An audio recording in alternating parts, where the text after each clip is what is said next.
ainda era uma época meio ingênua, inocente, de que achava que, como Curitiba tem tanta produção musical assim, agora chegou a nossa hora de ser reconhecido, de fazer shows, de viver de música. E por uma conjuntura de fatores, por uma somatória de razões, isso não existiu.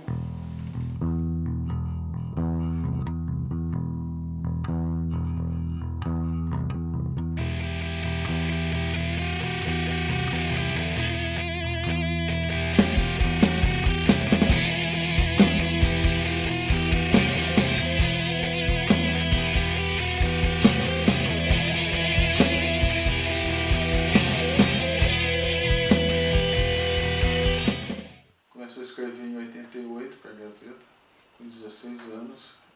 Fiquei um ano antes no Indústria e Comércio, comecei com 15, uma coluna semanal. No Indústria e Comércio saía sextas e na Gazeta saía todo domingo, era uma coluna de música. E aí em 91 a Gazeta resolveu criar essa parte cultural chamada Cultura G. Saía todos os dias, eram 4 páginas, 2 páginas de matéria e 2 páginas dedicadas a outras coisas, tipo resumo de novela, horóscopo, quadrinhos, palavra pesada, essas coisas. E aí em 94 a Gazeta sentiu a necessidade de transformar isso num suplemento, num caderno de cultura destacado de todo o resto do jornal. E aí criaram o Caderno G. Já na primeira edição do Caderno G, no dia 17 de junho, eu criei uma página chamada Fã, voltada para a cultura jovem, cultura adolescente. Falava de rock, falava de cinema pop, quadrinhos, desenho animado. E aí o Fã, ele virou uma página semanal dentro do Caderno G por 2 anos. Toquei isso como se fosse uma seção dentro do Caderno G. E em 96, no começo de 96, a Gazeta me encomendou um projeto para criar um caderno adolescente. Na verdade, a imprensa nacional já tinha descoberto esse nicho adolescente. E a Gazeta quis criar o seu caderno adolescente. Daí me chamou para fazer esse projeto. Eu peguei o que eu já fazia no Fã como página semanal dentro do Caderno G e transformei isso num caderno. Dia 14 de junho saiu o primeiro Fã daí com um suplemento. Eram 8 páginas semanais dedicadas a cultura e comportamento jovem. Já tinha a primeira coluna de sexo, desde a primeira edição, tirando dúvidas a respeito de saúde e sexualidade, falava de quadrinhos, falava de comportamento jovem. A criação de um caderno voltado para o jovem era visto como um território dele. O Fã era visto como se fosse o quarto do adolescente. O adolescente lia o Fã como se estivesse trancado no quarto. Chegava sexta-feira, as bancas de jornais aqui no centro, a Gazeta do Povo acabava por causa da criação do Fã.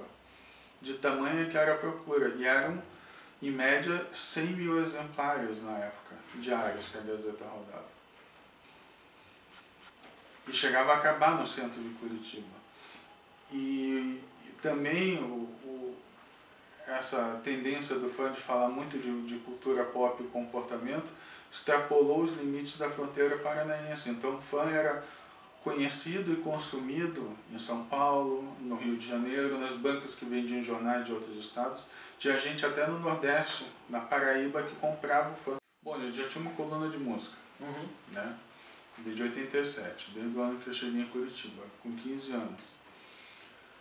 Então, eu já falava, já procurava o que estava sendo feito na produção local, na produção independente. Eu recebia muito disco, muito contato de gravadoras grandes, sim, dava espaço para esse pessoal, sim, mas também eu não me contentava só com isso, em sentar a bunda na cadeira e ficar esperando a informação chegar.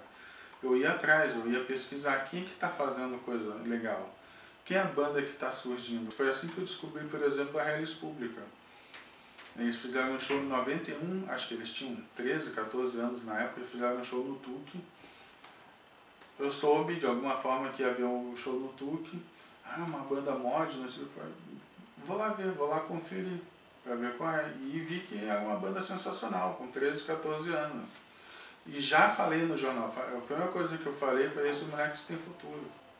Então, eu sempre fui atrás do que é novo, do que é alternativo, do que é independente, do que não tinha à disposição o poder econômico da indústria. E sempre soube dividir o espaço entre o que era bom da indústria e o que era bom fora da indústria. Eu tinha esse pensamento: pelo menos uma capa por mês eu vou dar para uma banda paranaense. Hellis, Wozzeck, Magog, Resist Control, Boi Mamão, Scuba. Posso estar esquecendo de alguém na época, assim, importante da época. Minha cabeça já não anda muito boa, mas a gente falou de todas. Quando uma banda ganhava uma capa do fã, era um falatório geral, pro bem ou pro mal, entendeu? Ou era a gente falando bem daquela banda que mereceu, que a capa estava bonita, ou era a gente falando mal, por que aquela banda tá, aquele artista tá e não eu. Eu movia a curiosidade daquelas pessoas para ir lá e conhecer a banda. Essa era a real importância que eu dava para a minha atividade como jornalista. A gente publicou muita entrevista legal com artistas de fora, com artistas daqui. A gente acompanhou toda a geração do rock brasileiro daquela época, né, que estava sendo formada: Raimundo, Chico Sainz, Nação Zumbi, Mundo Livre, Pato Fu. E tinha toda aquela desconfiança também, né, porque a Gazeta sempre foi um veículo grande, um veículo que nunca deu muita atenção para a cultura jovem, e um moleque que entrou lá e, voando abaixo do radar de todo mundo, conseguiu fazer. E quem não me conhecia, normalmente tinha essa desconfiança, né? Da Gazeta, da história da Gazeta e tudo. Mas enfim, eu estava lá para dar voz aos artistas.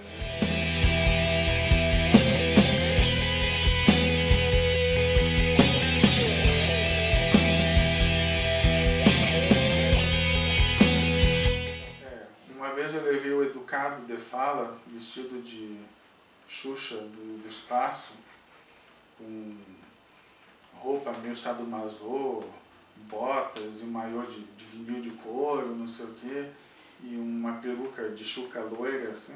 Levei ele para fazer foto no Shopping Miller. Era a fase dele no The Fala, assim. Já acabou expulso do Miller, por assustar os clientes. A partir de 97, 98, que a Opus Dei começou a entrar na direção da Gazeta do Povo, e aí entre 98 e 2000 foi a minha, entre aspas, derrocada profissional lá dentro, porque justamente abria espaço para esses temas tabus que a Opus Dei considerava que não devia ser falado.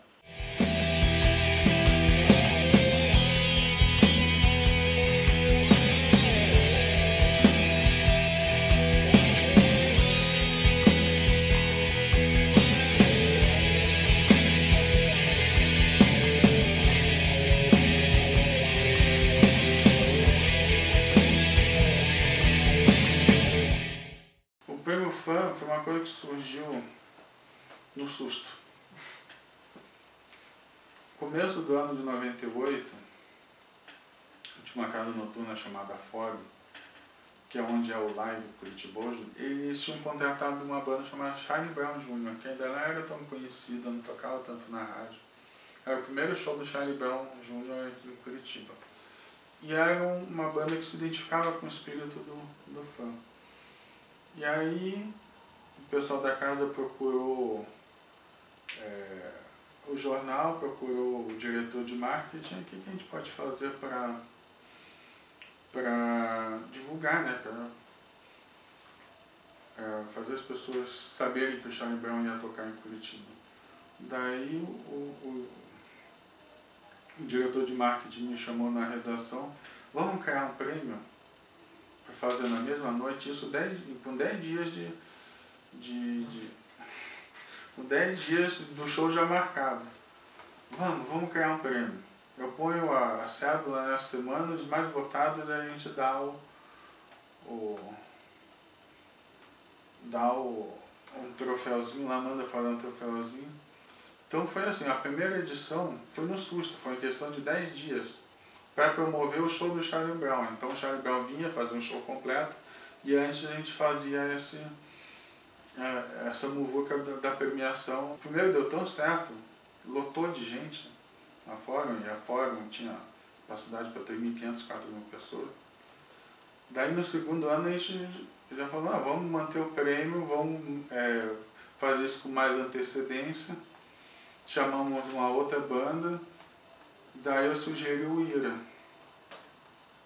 Daí veio o Ira, a Fórum contratou lá o Ira, a Gazeta entrou com a promoção, entrou com a premiação e fizemos o segundo. Também foi um sucesso arrebatador de público, como já teve mais semanas com a cédula de votação, a gente já teve muito mais voto. E aí chegou no terceiro ano, no ano 2000, aí isso extrapolou de vez, porque nisso as bandas já estavam se estapeando, porque todas queriam ganhar o prêmio, começaram a forjar um monte de voto. Tinha gente que mandava 200 cédulas preenchidas com a mesma caneta, com a mesma letra, postadas no mesmo dia, na mesma agência do correio. Já comecei a anular um monte de voto, que eu percebia que era fraude. As bandas já começavam a se xingar, porque uma tinha recebido o prêmio no ano passado, e o fulano da outra banda achava que era injusto, aí queria ganhar esse ano. Então já começou a ter assim, a briga de foice, todo mundo se engalfinhando. E aí nesse último ano teve o Pato Fu, como banda, a banda âncora, né, de fazer um show inteiro. Mas aí foi tanta dor de cabeça que eu resolvi parar. Eu resolvi parar isso um mês antes de saber que eles iam me tirar do fã. De uma decisão unilateral, sem eu ter sido consultado, e sob a desculpa de que eu com 28 anos estava velho demais para cumprir tal função, de ser um editor de caderno jovem. Desculpa esfarrapada, a gente sabe hoje que os motivos foram outros, mas a desculpa dada naquela época foi essa. De junho de 96 a maio de 2000 comigo editando, depois ele teve outros 2 editores nesses últimos 4 anos, mas chegou a ter, pelo que eu soube, edição censurada, uma edição que falava de transexual em 2004, uma das últimas edições chegou a ser censurada, estava rodada e a direção vetou. Naquela sexta-feira o fã não saiu, porque tinha uma capa falando sobre transexualidade. Então os mesmos assuntos que fizeram eu ser afastado do fã em 2000 continuaram sendo tabus até o fim do fã em 2004.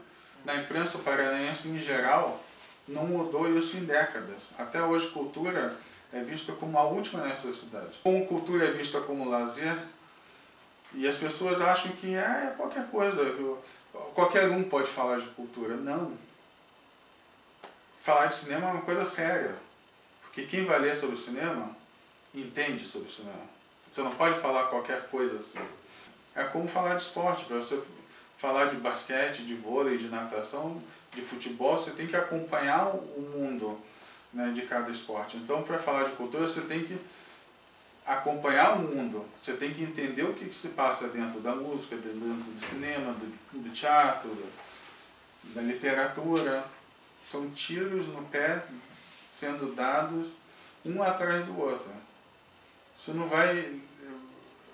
Quem vai ser mais prejudicado é o próprio veículo que faz isso. Né? Recentemente a Gazeta eliminou o Caderno G como marca, quando ela deixou de circular diariamente como jornal, né, no formato de jornal, para ser veiculado só na internet. Simplesmente ela extinguiu a editoria Caderno G. As matérias publicadas sobre a aba Caderno G ainda podem ser acessadas no jornal, mas elas não vêm mais com a aba Caderno G, como se o Caderno G nunca tivesse existido. Hoje a editora ela continua falando de arte e entretenimento, mas como serviço.